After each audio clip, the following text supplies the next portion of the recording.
வெண்ணிலா அக்கா, எதுக்கு நீங்க இங்கேயே இருந்து கஷ்டப்படணும்? வாபஸ் வாங்கிருங்களேன், அதான் 2 குடும்பத்துக்கும் நல்லது. போற போக்க பார்த்தா இன்னும் 10 நாளைக்கு இவனோட தங்க வச்சிருவாங்க போல இருக்கே. இவன் யார்கிட்ட அடி வாங்கினா நமக்கு என்ன? பேசாம கேஸ வாபஸ் வாங்கிடுவோம். வெண்ணிலா, யோ, அவன் மேல உள்ள கோவத்துலதான் கம்ப்ளைண்ட் கொடுத்தேன். அதுக்காக 10 நாளெல்லாம் உன் கூட இருக்க முடியாது. சும்மா கனவு காணாத, மூஞ்சிலே குத்திடுவேன். என்னம்மா இப்படி சொல்ற? ஐயோ. சரி சரி, நீங்க எல்லாரும் இவ்வளவு தூரம் கெஞ்சி கேக்குறதுனால நான் கம்ப்ளைண்ட் வாபஸ் வாங்கிக்கிறேன். ரொம்ப தேங்க்ஸ் மேடம், எங்க வேலையை சுலபமாக்கிட்டீங்க. நாங்க வரோம். வாங்க போலாம். சாரிங்க, எங்க சைட்லயும் தப்பு இருக்கு. Sister, sorry. உங்க புருஷன் என்ன குடிகாரன்னு சொன்னதால எமோஷனல் ஆகி அடிச்சிட்டேன். ஆக்சுவலி எல்லா குடிகாரங்களுக்கும் எமோஷன் கொஞ்சம் அதிகமாக தான் இருக்கும். நான் அடிச்சது தப்பு தான். எக்ஸ்ட்ரீம்லி சாரி, மன்னிச்சிருங்க. இனி நமக்குள்ள எந்த பிரச்சனையும் வேண்டாமே. நம்ம எங்க இருந்தோ வந்தோம், ஒன்னா இருந்தோம். கடைசி வரைக்கும் சந்தோஷமா இருந்துட்டு போலாமே. சரி, போதும் போதும், வாங்க. ரொம்ப தேங்க்ஸ் மகா சிஸ்டர். வெண்ணிலா ஜீவா கூட ரொம்ப நாள் தங்க மாட்டாங்கன்னு நீங்க கொடுத்த ஐடியாவால தான் பிரச்சனை சுமூகமா முடிஞ்சது. பரவாயில்ல, ஊருக்கு திரும்பி போகும்போதாவது நம்ம ஒத்துமையா சந்தோஷமா போகணும்னு நினைச்சேன். அவ்வளவுதான். தேங்க்ஸ் மகா. சரி, வாங்க போலாம். அதான் சரியாச்சு. அப்போ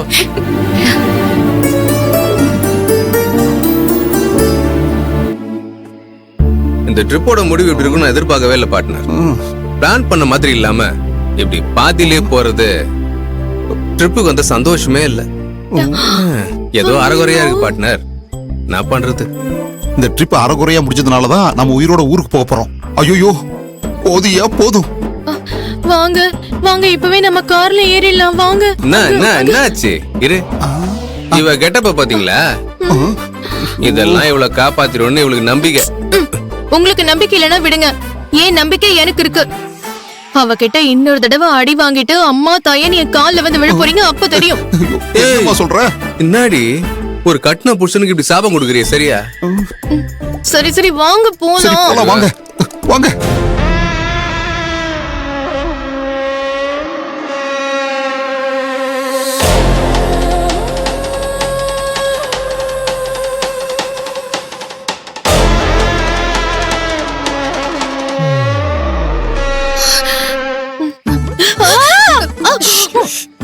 என்ன, இன்னும் கிளம்பலையா?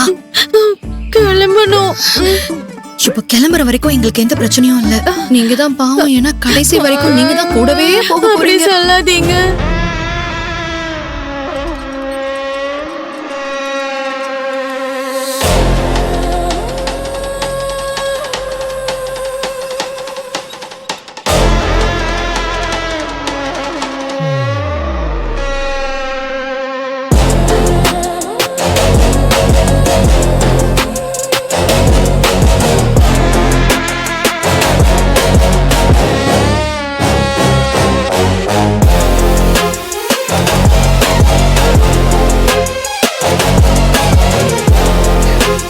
மதி, மகனே, நாங்க இப்போ கிளம்புறோம். உங்க கூட இங்க சேர்ந்து இருந்தது ஒரு நல்ல எக்ஸ்பீரியன்ஸ் தான். ஆனா சந்தோஷமான மனநிலைமையில இருந்து இங்க இருந்து கிளம்ப முடியாம போயிடுச்சேன்னு தான் கொஞ்சம் வருத்தமா இருக்கு. உண்மைதான், என்னமோ ஒரு நெகட்டிவ் ஃபீல் ஆகிட்டே இருக்கு. அதான் நானும் ஊருக்கு போறேன்னு சொன்னேன். எல்லாம் சரியாயிடும் மதி. மகா, நம்ம வேற ஒரு நல்ல சிச்சுவேஷன்ல மறுபடியும் மீட் பண்ணலாம். கண்டிப்பா மீட் பண்ணலாம். செல்வம், நாங்க கிளம்புறோம். சரி, பார்த்து போயிட்டு வாங்க. செல்வம், என்னால உங்களுக்கு ஏதாவது கஷ்டம் வந்திருந்தா ஐம் சாரி. சேச்சே, அப்படியெல்லாம் ஒண்ணும் இல்லைங்க. நமக்குள்ள ஒரு நல்ல அண்டர்ஸ்டாண்டிங் வரும்போது கிளம்ப வேண்டியதா போச்சு. ஆமா, எனக்கும் அந்த ஃபீல் இருக்கு. ஆனா மதியோட பாதுகாப்பு தான் ரொம்ப முக்கியம். அவங்கள பத்திரமா பாத்துக்கோங்க. Sure, thanks. சரி, Okay. நாங்க கிளம்புறோம். சரி, மகா, போயிட்டு வாங்க. நான் வரேன். வந்து சரிக்கா. வாங்க. இருங்க. போயிட்டு வாங்க. Okay, by.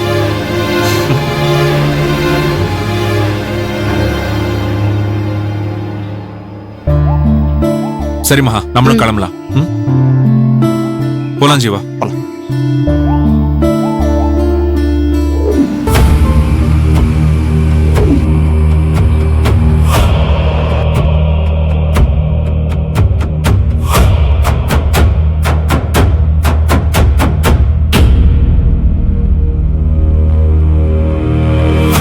என் தம்பி காதுல யாரோ கத்துறாங்க, மூக்குல ரத்தம் வருது, கைய அசைக்க முடியாம கீழே விழறான். எனக்கு உயிரே இல்ல. நீ என்னடானா அசால்ட்டா கோவிலுக்குள்ள போலான்னு சொல்ற? என்ன பேசுறீங்க அண்ணி? அவருக்கு நிஜமாவே ஏதாவது பிரச்சனையா இருந்தா நான் ஹாஸ்பிட்டலுக்கு தான் அவரை கூட்டிட்டு போயிருப்பேன். ஆனா அதெல்லாம் மதியோட வேலை அப்படின்னு கூட நம்ம சொல்ல முடியாது. அவளை ஏதோ ஒரு சக்தியை கட்டுப்படுத்திருக்கு, அது பண்ற வேலை. அதுல இருந்து காப்பாத்தணும்னா நம்ம கோவிலுக்கு தான் போய் ஆகணும். அதனாலதான் அந்த நேரத்துல நான் அப்படி சொன்னேன். கரெக்ட் தான் மகா. இப்ப யோசிச்சு பார்த்தா நம்மள கோவிலுக்குள்ள போக விடாம தடுக்கதான் அது இவ்வளவு வேலை பார்த்திருக்கு. நம்மள பயமுறுத்திச்சு. கோயிலுக்கு போலான்னு எல்லாரும் சொன்னப்போ அந்த மதி எப்படி முறைச்சா பாத்தியா? அப்படியே பேய் மாதிரி இருந்தது. சரி, அவ நம்மள கோவிலுக்குள்ள போக விடாம தடுக்கறான்னு தெரியுதுல்ல, அதுக்கப்புறம் எதுக்கு கோவிலுக்குள்ள போகணும்னு அடம் பிடிச்ச நீ? அதனாலதான் எங்களை ஓட விட்டா. அக்கா, இப்ப எதுக்கு தேவையில்லாத டாபிக்லாம் பேசுற? யாருக்குமே மைண்ட் செட் சரியில்லை. இப்ப பேசுற விஷயமா அது? இவளுக்கு மகாவை ஏதாவது குறை சொல்லிட்டே இருக்கணுமாப்ல. நீங்க இப்ப பேச்செல்லாம் கண்டுக்காதீங்க. சீக்கிரமா இந்த ஊர் எல்லை தாண்டினா போதும். தங்கச்சி ஒரு வார்த்தை சொன்னதும் அப்படியே பொங்கிட்டு வரத பாரு. எனக்கும் தம்பின்னு ஒருத்தன் இருக்கான், என்ன பிரயோஜனம்? சரிதான், வீட்டுக்கு கிளம்பிட்டு வரலாமாப்ல. அதான் உன் அக்கா இங்கிருந்தே ரெடி ஆயிட்டு இருக்கா. சண்டையை இங்கிருந்தே ஆரம்பிச்சா தானே சரியா இருக்கும். என்ன, கரெக்ட் தானே? உனக்கும் உன் தங்கச்சிக்கும் என்ன பிரச்சனை? எனக்கும் என் தம்பிக்கும் உயிர் போற அளவுக்கு ஆபத்து வந்துச்சு. காட்டெருமை உன்னை முட்டை வந்தப்போ நைசா விலகி அத என்கிட்ட கோத்து விட பார்த்தேன்னு எனக்கு தெரியும். என்னது, நானா உன்னை கோத்து விட்டேன்? இங்க பாரு, காட்டெருமை உன்னை முட்டை வந்தப்ப என் நெஞ்ச நிமித்திட்டு குறுக்க வந்து நின்னவமா நானு. மறந்துட்டியா? சரி, அதை விடு. அந்த ஆதிக்கு மட்டும் ஏதாவது ஆயிருந்ததுன்னா இன்னைக்கு என் தம்பியில கொலகாரன்னு ஜெயிலுக்கு போயிருப்பான். கோவில்ல கூட இவனை தானே அந்த மதி டார்கெட் பண்ணா. அது யாரால? இந்த மகா மேடம் மேல இருக்கிற கோவத்தெல்லாம் என் தம்பி மேல காட்டுச்சு அந்த பேய். ஒண்ணு கிடக்க ஒண்ணு ஆயிருந்ததுன்னா என்ன ஆயிருக்கும்?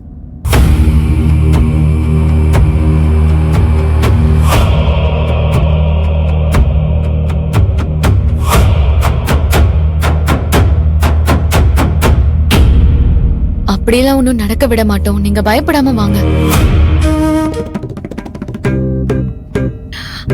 அல்லல் படுத்தும் அடங்கா முனியும், பிள்ளைகள் தென்னும் புழக்கடை முனியும், கொள்ளிவாய் பேய்களும் குரலை பேய்களும் உன் பெயர் சொல்லவும் இடி விழுந்து ஓடிட.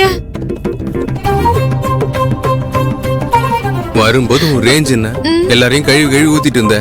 இப்ப பாத்தியா தேவையாது? நான் சொல்றத கேளு. இந்த பெகுன் குடி, தைரியம் தன்னால வந்துரும். போங்க. ஏன் இத குடிச்சிட்டு வாங்கி கட்டிக்கும் போது உங்க தைரியம் எங்க போச்சு? Emotional damage. சுருண்டு மூலையில கிடந்தத வீடியோ எடுத்து வச்சிருக்கணும். அப்ப தெரியும் உங்களுக்கு. சரி சரி வந்துட்டு பாட்டில தூக்கிட்டு சும்மா இருங்க, இல்ல போட்டு கொடுத்துருவேன்.